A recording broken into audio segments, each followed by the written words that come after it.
Exodus chapter 4. Moses' staff. Moses answered, "But behold, they will not believe me, nor listen to my voice. For they will say, Yahweh has not appeared to you." Yahweh said to him, "What is that in your hand?" He said, "A rod." He said, "Throw it on the ground." He threw it on the ground, and it became a snake, and Moses ran away from it.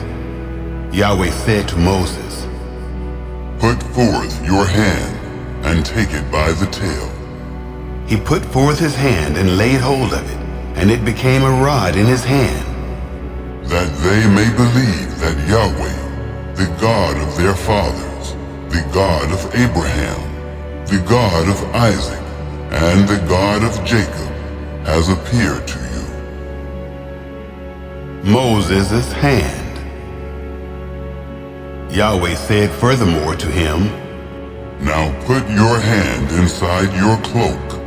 He put his hand inside his cloak, and when he took it out, behold, his hand was leprous, as white as snow.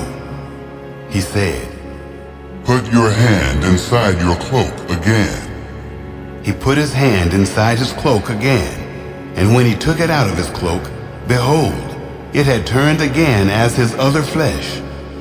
It will happen, if they will neither believe you, nor listen to the voice of the first sign, that they will believe the voice of the latter sign.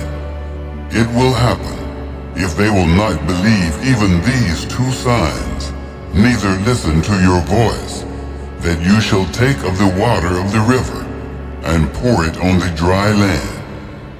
The water which you take out of the river will become blood on the dry land.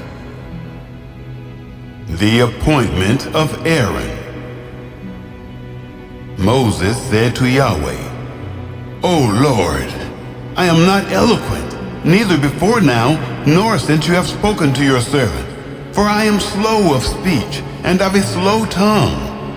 Yahweh said to him, "Who made man's mouth? Or who makes one mute, or deaf, or seeing, or blind? Isn't it I, Yahweh? Now therefore go, and I will be with your mouth, and teach you what you shall speak." He said, "O Lord, please send someone else." The anger of Yahweh was kindled against Moses, and he said, "What about Aaron, your brother, the Levite? I know that he can speak well. Also, behold, he comes forth to meet you. When he sees you, he will be glad in his heart. You shall speak to him, and put the words in his mouth. I will be with your mouth, and with his mouth, and will teach you what you shall do. He will be your spokesman to the people, and it will happen that he will be to you a mouth, and you will be to him as God. You shall take this rod in your hand, with which you shall do the signs." Moses leaves for Egypt. Moses went and returned to Jethro his father-in-law, and said to him, "Please, let me go and return to my brothers who are in Egypt, and see whether they are still alive." Jethro said to Moses, "Go in peace." Yahweh said to Moses in Midian, "Go, return into Egypt, for all the men who sought your life are dead." Moses took his wife and his sons, and set them on a donkey, and he returned to the land of Egypt. Moses took God's rod in his hand. Yahweh said to Moses, "When you go back into Egypt, see that you do before Pharaoh all the wonders which I have put in your hand. But I will harden his heart, and he will not let the people go. You shall tell Pharaoh, Thus says Yahweh, Israel is my son, my firstborn, and I have said to you, Let my son go, that he may serve me.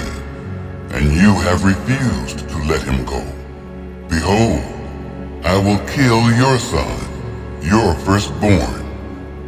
It happened on the way at a lodging place that Yahweh met Moses and wanted to kill him.